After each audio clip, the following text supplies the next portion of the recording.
I used to have this reoccurring dream as a kid where my teeth would fall out and I couldn't do anything about it.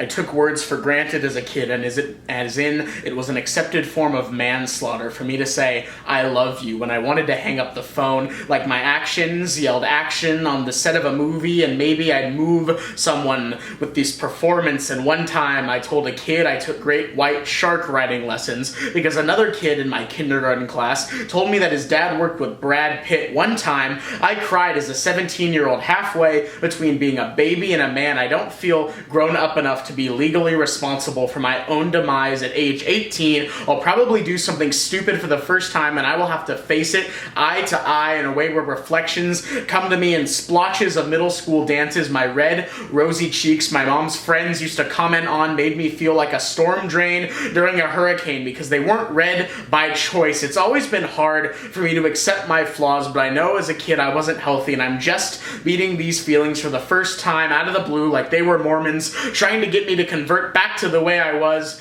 But that one time I cried in my room turned into 2 times and then 3 times, and the amount of times dried up, and it didn't matter. It was a religious practice. I did it without thinking about it, without questioning whether or not it was something I thought was right. But this one time I played by myself at the playground during recesses. In the recesses of my mind, I lit a tree on fire in the middle of a rainstorm, blowing life into nightmares. School was boring, and the only solace I could find was in SpongeBob, but my mom put me to bed at 7:30 so that she could drink, and in her without a paddle, by the grace of God state, she would pray that her 2 kids she loved more than anything wouldn't wake up.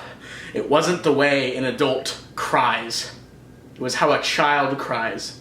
Like when your parents, who are supposed to be your everything, suddenly show you they can't do it anymore, or when Bambi's mom dies. It took me hours to piece myself into an odd shape. Like when 2 lines meet, what is there to look at? 5 years to piece myself back together, and you're just coming in the middle of the movie. This dream about losing my teeth suddenly made sense to me, and an ass backwards, let's find you the right size pair of pants. I'm an adult's large at age 8. How do you explain that to a kid? This isn't structured. This is my life. It has plot holes and loose ends that aren't tied up yet. We live in chapter books, but love in sequential order. Like this one time where I asked a girl to go to winter formal with me, and in the same day she restitched my smile back together like Toys Are Forever, but later that day deflated my ball and threw it in the trash. Childhood is supposed to be magical and fun, but instead I'm 17 years old sitting in my room crying onto a touchscreen because nobody had the common courtesy to touch me. That sandwich. Back. You put tomatoes on that sandwich. Take me back. I'm not done being a kid. Authenticity is hard lately. I can't tell who's on my side and who wants a piece of me, and one time I opened up too wide and got hit right in the heart, and I have felt depleted since junior year. A loss of innocence since I, in a sense, lost what meant the most to me. That was generosity. I can't have healthy relationships. I am not well, not even in my dreams. I am not the good guy anymore. I want to play with toys. I miss being a kid. I never really was one. I think I grew up too fast. I want a do-over, and the worst part is, it wasn't even my fault. I'm gonna have to choose where to go to college soon, and I don't really want to go, and it doesn't matter where I go, but parents don't get that. They don't see the value in coming into your own. I want a gap year to turn into a gap lifetime.